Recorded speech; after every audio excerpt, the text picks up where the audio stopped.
The Lion and the Mouse. A lion lay asleep in the forest, his great head resting on his paws. A timid little mouse came upon him unexpectedly, and in her fright and haste to get away, ran across the lion's nose. Roused from his nap, the lion laid his huge paw angrily on the tiny creature to kill her. "Spare me," begged the poor mouse. "Please let me go, and someday I will surely repay you."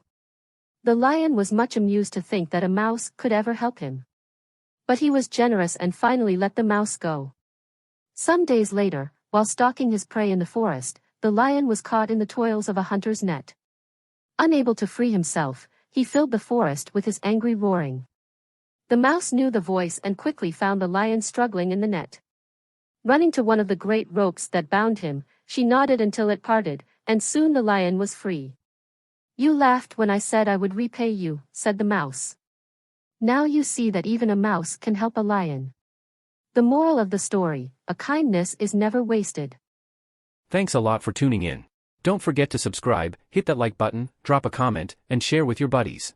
Catch you in the next video.